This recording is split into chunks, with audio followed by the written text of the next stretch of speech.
Oi pessoal, tudo bem com vocês? Tudo tranquilo?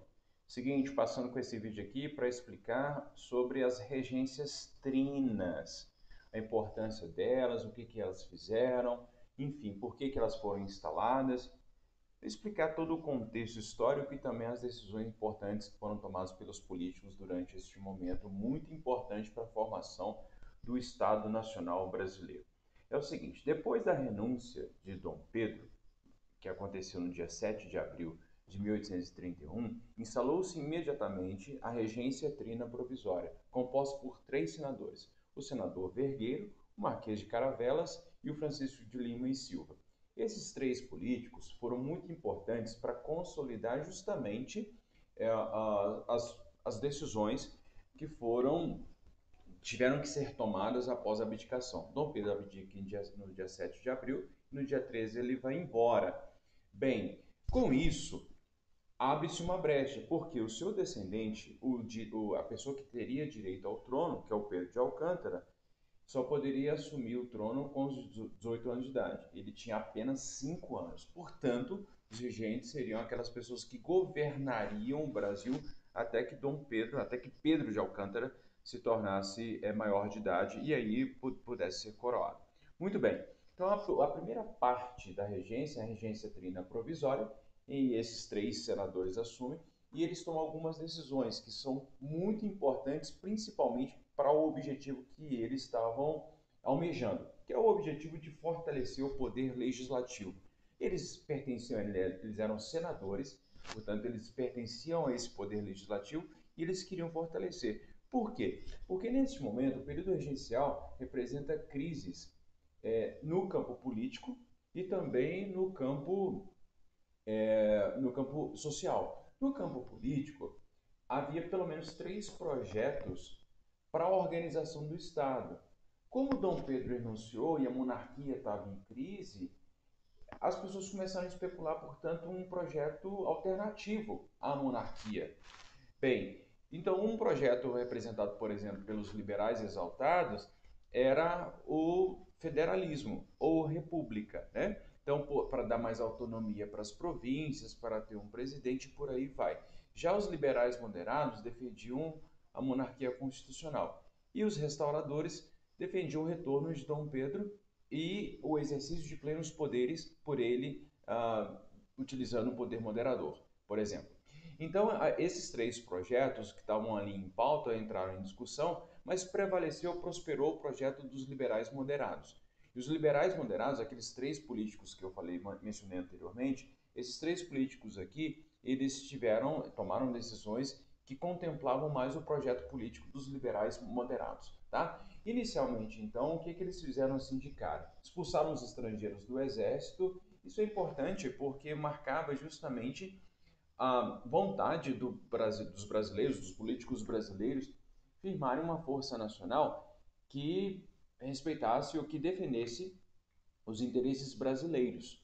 Neste momento, o que está em jogo é a formação do Brasil como um país autônomo, mas a ideia do que significa ser brasileiro também. Essas coisas que para nós hoje a gente não pensa muito, mas no final das contas elas acabam contando bastante. Neste momento, o Brasil está sendo construído. O Brasil, a nação brasileira, o Estado brasileiro está sendo forjado. E é preciso então delimitar a atuação. Quem é brasileiro, quem não é brasileiro. Não, obviamente, dentro do exército é necessário afirmar, olha, não vai haver mais estrangeiros. Quem vai defender o Brasil serão os brasileiros. É, os, os senadores, a regência trina provisória, vai anistiar os acusados de crimes políticos, porque esses criminosos, entre aspas, foram pessoas que criticaram Dom Pedro I. Então eles vão anistiar, vão perdoar a dívida deles, perdoar a pena deles, e eles poderão exercer seus cargos políticos, enfim, mandatos e por aí vai. Já eles também fizeram a reintegração do Ministério de 20 de Março. Esse Ministério de 20 de Março ele foi dissolvido por Dom Pedro, porque o Dom Pedro estava numa situação muito periclitante, estava numa situação muito complicada, ali em março de 1831, e ele acaba colocando no final das contas a culpa no ministério e aí ele depõe. O que os regentes querem com essas duas medidas? Eles querem justamente dar um recado de proteção mútua da política, da classe política. Então nós toleraremos a divergências, as opiniões críticas, as opiniões diferenciadas, e nós não teremos mais agora uma monarquia absolutista tal como Dom Pedro sonhava. Embora haja historiadores, pessoas, biógrafos, que defendem a ideia de que Dom Pedro era liberal. Bem, de fato, algumas atitudes de Dom Pedro tendiam mais para o liberalismo, mas a prática política dele, enquanto ele foi monarca do Brasil, foi uma prática despótica, absolutista, porque ele tinha um poder moderador. Muitas coisas que a gente sabe de Dom Pedro também tem um viés, porque como Dom Pedro acabou abdicando do poder e o governo dele foi muito atrapalhado, teve muito problema, acaba que as críticas que foram feitas ao governo de Dom Pedro, elas são muito severas, muitas vezes. Então é preciso tomar cuidado para não demonizá-lo demais e nem também para exaltá-lo. É compreender que os políticos e que todas as pessoas, de uma forma geral, elas não são só boas ou só são ruins. As pessoas estão numa dinâmica política, numa dinâmica social, cultural, e elas acabam, enfim, tomando atitudes que às vezes são boas, às vezes são ruins, né? Então não é necessário a gente fazer um pré-julgamento aqui de endeusamento ou de demonização de qualquer pessoa. Voltando ao nosso ponto, a Regência Trina Provisória queria organizar, pelo menos ali inicialmente, a política brasileira. E aí com isso eles convocam uma Assembleia Legislativa porque Dom Pedro havia dissolvido a Assembleia Legislativa. Então era necessário, portanto, ter uma Assembleia Legislativa justamente para fortalecer o poder legislativo do Brasil, marcando, portanto, o projeto político dos liberais moderados que queriam fazer uma monarquia parlamentar ou monarquia constitucional. E eles também preparam a eleição da regência trina permanente, que vai acontecer ali em junho de 1831. Então, portanto, eles ficam ali mais ou menos 2 meses e 10 dias para organizar essas coisas todas, e aí a regência trina permanente é eleita, e quem vai compor essa regência trina permanente serão Francisco de Lima e Silva, que já compunha a regência trina provisória, o Marquês de Monte Alegre e o João Braulio Muniz. Eles vão ficar de junho de 1831 até outubro de 1835. A regência trina permanente vai ser muito importante para a organização do Estado brasileiro, porque, dentre outras coisas, eles fazem uma reforma constitucional. E a reforma constitucional ela vai mudar a história do país, porque vai implementar um novo sistema político, de organização política do país. Daqui a pouco vou falar mais sobre isso. Quais foram as atitudes que os regentes tomaram? Bem, primeira coisa, eles chegaram à conclusão e eles chegaram a um acordo que eles não poderiam dissolver a Câmara. Por que não poderiam dissolver a Câmara? Eles já compreendiam que um Estado politicamente forte e saudável é aquele Estado que tem o equilíbrio das 3 forças políticas, legislativo, judiciário e executivo. E que, portanto, era um absurdo pessoas defenderem o fechamento do Congresso, por exemplo. O que é engraçado porque isso foi pensado lá em 1831, 1830 e poucos, e até hoje essa discussão está aí presente na nossa vida política, porque há pessoas que se manifestaram, inclusive durante a pandemia, defendendo o fechamento do Congresso, o que é inconstitucional, porque a Constituição prevê como ilegalidade o fechamento do Congresso. Nenhum presidente do Executivo, nem do Legislativo, nem do Judiciário pode fechar o Congresso, tá? Muito bem, voltando aqui para o nosso tema. Não poderia dissolver a Câmara. A Câmara é um poder soberano e tem que ser respeitado. Portanto, o imperador ou qualquer regente não pode fechá-la. Os regentes também, neste momento, fazem a suspensão do poder moderador. O poder moderador era prerrogativa do imperador. Como o imperador tinha abdicado e o seu descendente ainda era menor, então ninguém poderia utilizar o poder moderador. Justo, né? Portanto, com isso, eles querem, no final das contas, fortalecer o poder legislativo. Bem, eles também, neste momento, criam a Guarda Nacional. A Guarda Nacional, eu vou falar, tem um slide mais específico sobre isso, mas é uma espécie de milícia provincial em que tem uma atuação regional dentro da província, uma espécie de polícia para resolver os problemas particulares daquela província. Então, além da Força Nacional, tem a Guarda Nacional, além do Exército, né? Tem a Guarda Nacional, que é uma espécie de milícia provincial. Neste momento da regência trina, uma figura muito importante é o padre Feijó, que depois será um regente uno. Vai ser o nosso primeiro regente uno. Ele era ministro da Justiça e por causa das complicações, das revoltas que estão acontecendo, ele acaba ganhando bastante destaque. E aí depois ele será eleito pelos regentes, pelas pessoas que poderiam votar, como regente uno. E a regência trina permanente, a coisa mais importante que eles fazem é a aprovação do ato adicional, que é uma reforma constitucional. A nossa Constituição, a primeira Constituição válida no Brasil, foi uma Constituição outorgada por Dom Pedro I. E ela perdurou ali até 1891, mas antes dela, enfim, bem antes, né, dela ser anulada, vai haver uma reforma constitucional que é conhecido como ato adicional, e esse ato adicional vai mudar algumas coisas importantes da organização política do país. Daqui a pouco eu vou falar sobre ela. Bem, agora eu vou falar sobre a Guarda Nacional. A Guarda Nacional, nesses homens aqui belíssimos, com esses uniformes belíssimos aqui, se inspirava um pouco na ideia da Revolução Francesa, inclusive as cores da Guarda Nacional. Acontece que, no final das contas, a prática dessa Guarda Nacional era para preservar os interesses políticos, econômicos e sociais das elites. Bem, ela foi feita para reprimir motins, revoltas, manifestações, demonstrações que acontecessem nas províncias.